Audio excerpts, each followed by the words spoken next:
Kийинки сөз суроо үчүн Чойбеков Бактыбек Каныбековичте.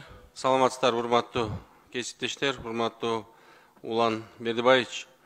Алмаз Акунжанович, ушул мыйзамды алып келгенден баштап эле мен сиздерге айтып келатам. Элди бөлүп атасыздар.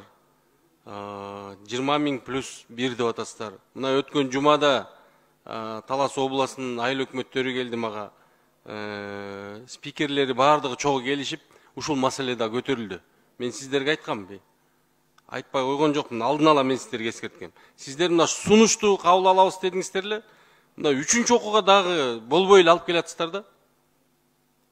Бул мыйзамдычы мына бат-бат алып келатсыздар. Мен сиздерге ошондо да айткам. Бирөөнүн кызыкчылыгы бар десем, сиздер жок, мамлекеттин кызыкчылыгы деп атасыздар.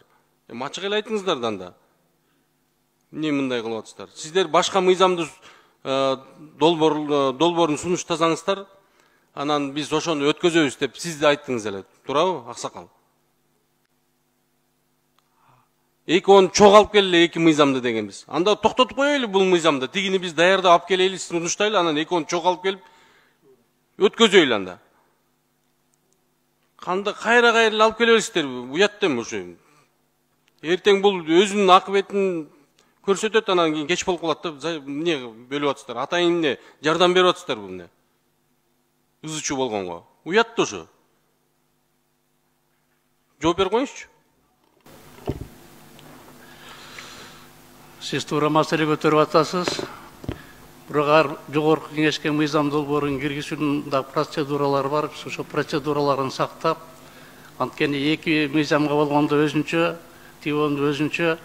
Бул мыйзам долбоору 20-жылы ошо өкмөттүн атайын токтому менен бекип турган келген.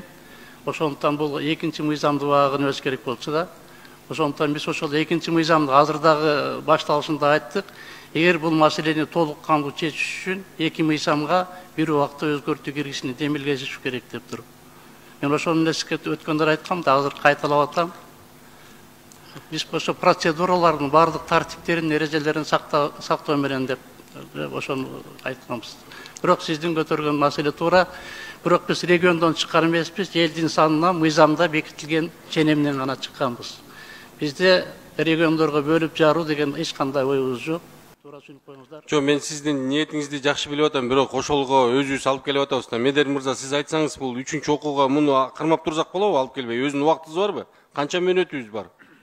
Же ар бир 2 жумада алып келип киргизип 3-чү окуудан өткөзүп кетиш керекпи? Азыр 2-нчи окууда, 1-нчи окууда турган мыйзамдар абдан көп го. Өзүнүн мөөнөтүн айтып койсоңуз, сиз уруксат болсо. Рахмат, урматтуу коллегалар. Бул мыйзам долбоорун бир аз пикир келишпештиктер болуп атат. Комитеттин мүчөлөрүнүн дагы өзгөчө пикирлери бар. Ниет максат бир. Мыйзамдуулук орношу керек.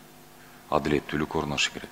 Анан эми сунуштар келсе, Улан Бердибаевич, регламентке ылайык экинчи режимге кайтарсак деле болот. Талкуулайлы комитеттен. Каршылык жок.